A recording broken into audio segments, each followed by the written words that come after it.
Hello बच्चों, आज हम हिंदी संचय का पाठ 2 मेरा विद्यार्थी जीवन का अध्ययन करेंगे। इस पाठ में गांधी जी के विद्यार्थी जीवन की घटनाओं को दर्शाया गया है। ये गांधी जी के विद्यार्थी जीवन की आत्मकथा है। पिछले वीडियो में हमने गांधी जी की अरुचि का एक कारण पढ़ा था। इस वीडियो में हम गांधी जी की अरुचि का दूसरा कारण पढ़ेंगे, जो गांधी जी के द्वारा स्वयं बताया गया है।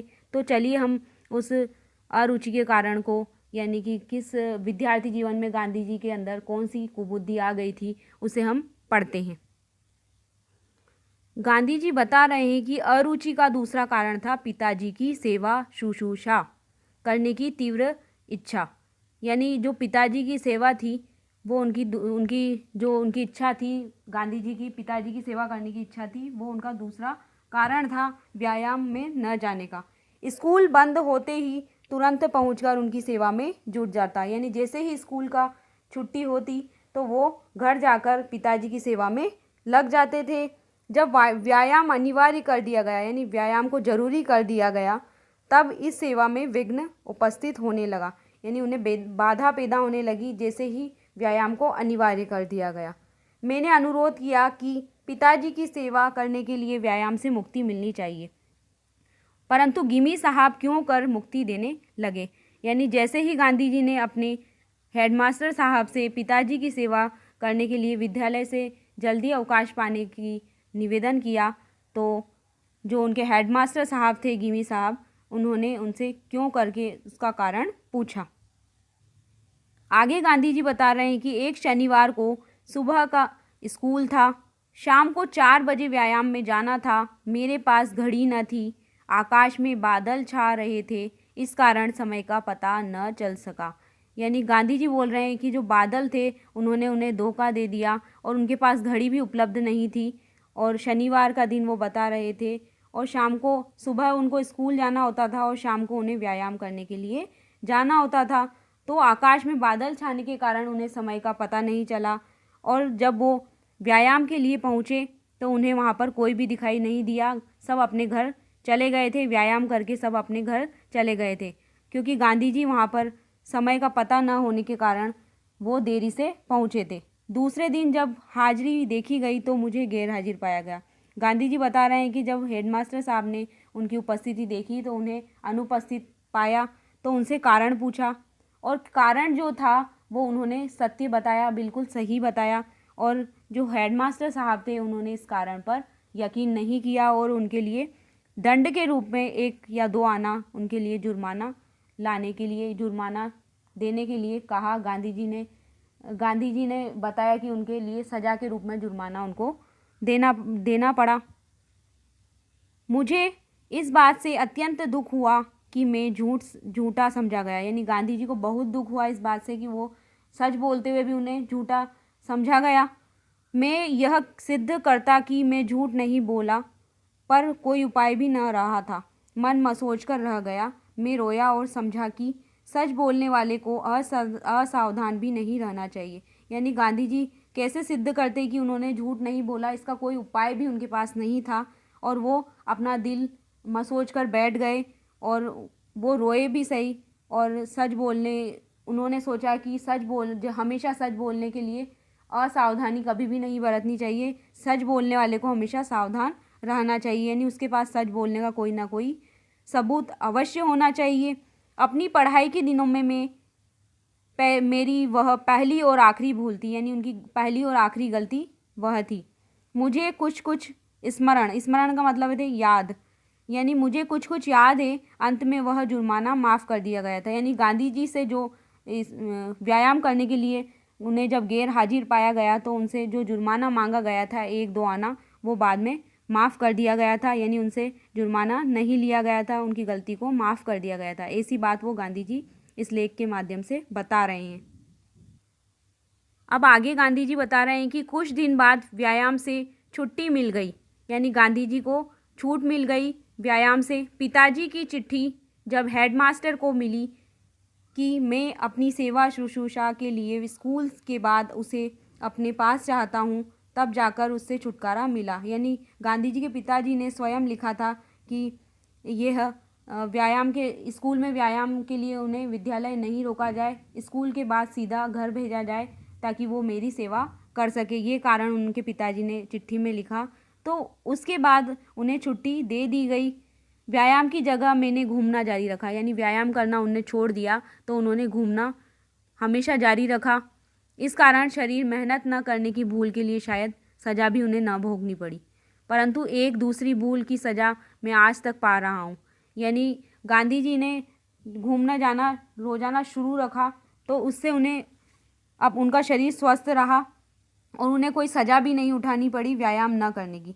पर वो दूसरी गलती बता रहे हैं कि पढ़ाई में अच्छी लिखावट आवश्यक नहीं होती। ये बुरी आदत, बुरी बुद्धि उनके मन में न जाने कहाँ से आ गई थी, जो ठेठ विलायत यानी वो जब दूसरे देश में गए, विदेश में गए, तब तक ये आदत उनके मन में रही। और जब वो दक्षिण अफ्रीका में जन्मे, यानी जिस व्यक्ति ने दक्षिण अफ्रीका में जन्म लिया और वहाँ के युवक जो थे उनकी सुंदर मोती जैसे अक्षर उन्होंने देखे तो उन्हें अपने अक्षरों पर, अपनी लिखावट पर बहुत ही शर्म आई। वो शर्मिंदा हुए और उन्हें पछताना पड़ा। मैंने देखा कि लेख का खराब होना अधूरी शिक्षा की निशानी है। अब जैसे ही उन्होंने कहा कि लेख का खराब होना अधूरी शिक्षा की निशानी है, तो उन्होंने पीछे अपना लेख सुधारने की कोशिश की, यानी बड़े होने के बाद अपनी लिखावट को सुधार करने की उनने कोशिश की। परंतु पके घड़े पर मिट्टी कभी भी नहीं चढ़ती है, यानी जो मटका है, मिट्टी का बना हुआ पका हुआ मटका है, उस पर कभी भी मिट्टी नहीं लगाई जा सकती। इसी प्रकार जब बच्चा छोटा होता है तब तक वह अपनी लिखावट में सुधार कर सकता है, बड़े होने के बाद वह अपनी लिखावट में सुधार कर नहीं सकता है। ये बात गांधी जी ने महसूस की। जिस बात की अवहेलना मैंने बचपन में की, यानी जिस बात को उन्होंने ध्यान नहीं दिया, बचपन में ध्यान नहीं दिया, उसे आज भी वो सुधार नहीं सक रहे, यानी उनकी लिखावट पर उन्होंने बचपन में ध्यान नहीं दिया तो वो उस गलती को अभी भी नहीं सुधार सक रहे हैं। हर एक नवयुवक और युवती मेरे उदाहरण को देखकर चेते और समझे कि सुलेख शिक्षा का आवश्यक अंग है। यानी उन्होंने एक उदाहरण दिया है कि उनका लेख खराब था और उन्होंने बाद में बहुत कोशिश की और वो नहीं सुधार सके। तो ये उदाहरण जो नई पीढ़ी है, नए युवक हैं और युवती हैं, उनके लिए एक उदाहरण दिया गया है जिससे वो अपनी लेख में सुधार करें और माने कि सुलेख का होना शिक्षा का आवश्यक अंग है। ऐसा नई पीढ़ी वो माने, इसलिए ये उदाहरण उन्होंने दिया है। लेख सुधारने के लिए लेखन कला आवश्यक है, यानी राइटिंग हमारी सुधारने के लिए हमें लेखन कला का अच्छा होना आवश्यक होता है। मैं तो अपनी यह राय बता रहा हूँ कि बालकों को आलेखन कला सीख लेनी चाहिए, यानी बचपन में ही बच्चों को अच्छा लिखने का प्रयास करना चाहिए। जिस प्रकार पशु पक्षियों और वस्तुओं को देखकर बालक उन्हें याद रखता है, यानी एक बार बालक, छोटा बच्चा जब पशु पक्षियों को देखता है तो उसे हमेशा याद रखता है, आसानी से पहचान लेता है। उसी तरह अक्षरों को भी पहचान लेता है, यानी बचपन में जब वो अच्छे से सीख जाता है, वर्णों की बनावट अच्छे से सीख जाता है, तो वो क्या है, आलेखन कला सीखकर चित्र आदि बनाता है। यानी बच्चा जब विद्यालय जाता है तो वह आलेखन कला अच्छे से सीख जाता है, किस तरह से अक्षरों को बनाया जाता है और रेखा और आड़ी टेढ़ी रेखा खींचकर वो अक्षरों की बनावट बनाना सीख जाता है धीरे धीरे। और उस समय वह यदि अक्षर को लिखना सीखे तो उसके अक्षर सुंदर हो जाते हैं। संस्कृत मुझे रेखा गणित से भी अधिक मुश्किल मालूम पड़ी,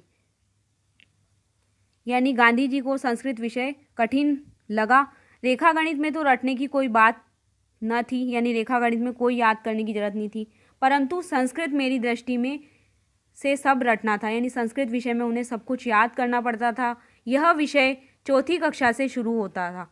छठी कक्षा में जाकर मेरा तो दिल बैठ गया, यानी 2 साल उन्होंने चौथी कक्षा से छठी कक्षा तक वो पढ़ा और उसके बाद उनका मन उससे हट गया, संस्कृत विषय से हट गया और छठी कक्षा में जाकर उन्होंने विषय बदल लिया। संस्कृत शिक्षक बड़े सरल थे, यानी उनके संस्कृत के जो अध्यापक थे वो बड़े ही सरल विचार के थे।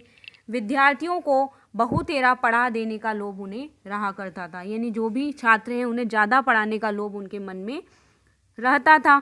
संस्कृत वर्ग के और फारसी वर्ग में एक प्रकार की प्रतिस्पर्धा रहती है, यानी दोनों विषयों के विद्यार्थियों में एक प्रकार की होड़ लगी हुई थी, प्रतियोगिता लगी हुई थी। फारसी के मौलवी साहब नरम आदमी थे। विद्यार्थी लोग आपस में बातें करते कि फारसी बड़ी सरल है और मौलवी साहब भले आदमी है। विद्यार्थी जितना याद करता उतने पर भी वे निभा लेते। यानी जो फारसी के छात्र थे वो मौलवी साहब के बारे में बता रहे थे कि मौलवी साहब जो हैं वो बहुत ही सीधे इंसान हैं, यानी जितना वो याद करने के लिए देते हैं उससे कम भी याद कर लेते हैं तो भी वो कुछ नहीं करते हैं, दंड नहीं देते हैं या डांटते नहीं हैं। और सरल होने की बात जैसे ही गांधी जी ने सुनी तो वो उन्होंने क्या किया कि वो फारसी कक्षा जहाँ चल रही थी वहाँ पर जाकर वो बैठ गए। अब जो संस्कृत के शिक्षक थे उनको इस बात से बहुत ही दुख हुआ।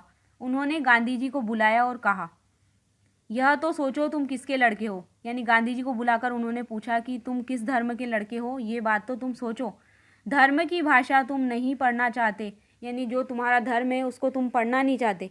तुमको जो कठिनाई हो सो मुझे बताना, यानी तुम्हें जो परेशानी हो रही है उस विषय को पढ़ने में, संस्कृत विषय को पढ़ने में, तो तुम मुझे बता सकते हो। मैं तो सारे विद्यार्थियों को अच्छी संस्कृत पढ़ाना चाहता हूँ, यानी मेरा उद्देश्य है कि सभी बच्चों को मैं अच्छे से संस्कृत विषय पढ़ाऊँ। आगे चलकर इसमें तुम्हें रस की घूंट मिलेगी। यानी जो अध्यापक हैं वो बोल रहे हैं आगे जाकर तुम्हें इसमें बहुत फ़ायदा मिलेगा। तुम इस तरह निराश नहीं होना चाहिए, यानी तुम्हें संस्कृत पढ़ने में इस तरह से नाराज़ नहीं होना चाहिए, उदास नहीं होना चाहिए। तुम फिर से मेरी कक्षा में आकर बैठो।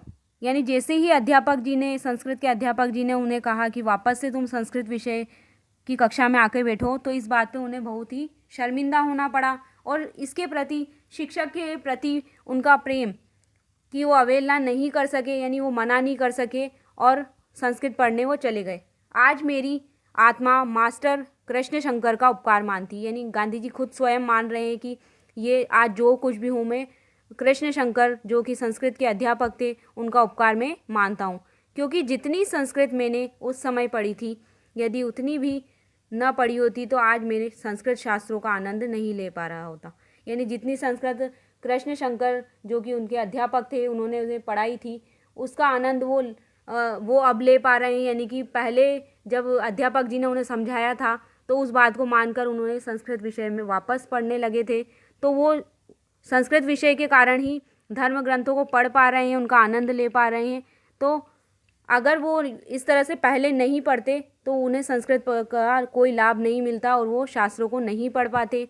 बल्कि वो बोल रहे हैं कि मुझे इस बात का पश्चाताप रहता है कि मैं संस्कृत को ज़्यादा नहीं पढ़ सका, यानी इस बात का उनको पछतावा है कि वो संस्कृत विषय को ज़्यादा क्यों नहीं पढ़ पाए। क्योंकि आगे चलकर मैंने समझा कि किसी भी हिंदू बालक को संस्कृत का अच्छा अध्ययन किए बिना न रहना चाहिए, यानी जो भी हिंदू धर्म का बालक है उसे संस्कृत विषय का ज्ञान होना चाहिए, ऐसा गांधी जी का मानना था। अब गांधी जी बता रहे हैं कि अब तो मैं यह मानता हूँ कि भारतवर्ष की उच्च शिक्षा में मातृभाषा के उपरांत राष्ट्रभाषा हिंदी, संस्कृत, फारसी, अरबी और अंग्रेजी के लिए भी स्थान होना चाहिए। यानी गांधी जी मानते हैं कि हम संस्कृत भाषा का अध्ययन कर रहे हैं, उसके अलावा हमें मातृभाषा का भी ज्ञान होना चाहिए और संस्कृत, फारसी, अरबी, अंग्रेजी भाषाओं के लिए भी स्थान होना चाहिए। इतनी भाषाओं की गिनती से किसी को डर जाने की आवश्यकता नहीं है। यानी मैं जो भाषाओं के नाम बता रहा हूँ इन सब से डरने की आवश्यकता नहीं है। यदि इन सभी भाषाओं को विधि पूर्वक पढ़ा जाए, यानी नियम के द्वारा इन सभी भाषाओं को पढ़ा जाए, यानी इन विषयों के व्याकरण का ज्ञान यदि हमें होगा तो सब विषय अध्ययन अंग्रेजी के द्वारा करने का बोझ हम पर न हो तो ये भाषाएं भार ना मालूम होगी। यानी अंग्रेजी भाषा का अध्ययन का भार, बोझ जो होता है वो उन पर नहीं होगा, तो हम इन सभी भाषाओं का अध्ययन आसानी से कर लेंगे। ऐसी बात वो कर रहे हैं और इन सभी विषयों को पढ़ने में हमें आनंद भी मिलेगा, रस भी प्रदान होगा। जो एक भाषा को विधिपूर्वक सीख लेता है उसे दूसरी भाषाओं का ज्ञान सुगमता से हो जाता है। यानी जो व्यक्ति एक भाषा को विधिपूर्वक यानी नियमों के द्वारा व्याकरण ज्ञान के माध्यम से पढ़ लेता है तो उसे बाकी सारी भाषाओं का ज्ञान भी आसानी से मिल जाता है। सच पूछिए तो हिंदी, गुजराती, संस्कृत इन्हें एक ही भाषा मानना चाहिए, यानी इनकी व्याकरण जो होती है वो लगभग समान होती है, तो इन्हें एक ही भाषा समझा जाना चाहिए। यदि उर्दू, फारसी और अरबी के लिए कह सकते हैं, यानी जो बात हिंदी, गुजराती और संस्कृत के लिए वो कह रहे हैं कि इनकी व्याकरण विधि समान होती है, इनको आसानी से एक जैसी ये होती है, इनको आसानी से पढ़ा जा सकता है, उसी प्रकार जो उर्दू है, फारसी है और अरबी की जो व्याकरण है उसको हम एक जैसा पढ़ते हैं, जिस प्रकार इन तीनों भाषाओं के नाम ले रहे हैं, हिंदी, गुजराती और संस्कृत का, उसी प्रकार उर्दू, फारसी और अरबी भी एक जैसी होती है, इनको भी पढ़ा जा सकता है। अब आगे गांधी जी बता रहे हैं, मैंने 6-7 साल की उम्र से लेकर 15-16 वर्ष तक विद्या अध्ययन किया। यानी जब वो 6 साल के थे तब से उन्होंने पढ़ना शुरू किया था, जो 16 साल तक उन्होंने पढ़ाई की, परंतु स्कूल में कहीं भी धर्म शिक्षा नहीं मिली। यानी वो देख रहे थे बचपन से, जब उनके अध्यापक ने उन्हें संस्कृत शिक्षा का जोर दिया तो वो देख रहे थे कि धर्म शिक्षा उन्हें कहीं भी नहीं मिली। जो चीज़ शिक्षकों के पास से सहज ही मिल जानी चाहिए, यानी धर्म की शिक्षा शिक्षकों के पास, अध्यापकों के पास से आसानी से मिल जानी चाहिए थी, वो उन्हें नहीं मिली थी। फिर भी वातावरण से कुछ ना कुछ धर्म प्रेरणा मिला करती थी। यानी जिस तरह के वातावरण में वो रह रहे थे वहाँ से उन्हें थोड़ी बहुत धर्म की शिक्षा ज़रूर मिली थी, उससे उनको धर्म की शिक्षा की प्रेरणा मिली थी। यहाँ धर्म का व्यापक अर्थ ले लेना चाहिए। धर्म से मेरा अभिप्राय आत्मज्ञान से है। यानी गांधी जी मानते हैं कि धर्म से मतलब उनका अपना खुद के ज्ञान, स्वयं के ज्ञान से वो मतलब बता रहे हैं। मैं अच्छी तरह इस बात का अनुभव कर रहा हूँ कि बचपन में पड़े शुभ अशुभ संस्कार बड़े गहरे हो जाते हैं, और इसलिए यह बात अब मुझे बहुत खल रही है कि लड़कपन में कितने ही अच्छे ग्रंथों का श्रवण पाठ न हो पाया। यानी गांधी जी ये बात बोल रहे हैं कि जब बचपन में जो अच्छे बुरे संस्कार होते हैं वो हमें मिल जाते हैं, यानी बुरे संस्कार अगर हमें मिलेंगे तो आगे जाके भी हम बुरे व्यक्ति बनेंगे। अगर अच्छे संस्कार हमें मिले तो बड़े होकर भी हम लोगों के साथ अच्छा व्यवहार करेंगे। लेकिन ये बात उन्हें खल रही थी कि जो युवावस्था थी उन्हें उस समय लड़कपन में अच्छे ग्रंथ उन्हें सुनने को नहीं मिले, ये कमी उनको महसूस हो रही थी गांधी जी को। ये सारी घटनाएं गांधी जी अपनी जीवन की, विद्यार्थी जीवन की बता रहे थे। तो इस पार्ट में हमने गांधी जी के विद्यार्थी जीवन की कुछ घटनाओं को पढ़ा। इस तरह से ये विद्यार्थी जीवन, जो कि गांधी जी की आत्मज्ञान का एक अंश था, विद्यार्थी जीवन के बारे में गांधी जी ने बताया, ये पूर्ण हुआ। धन्यवाद।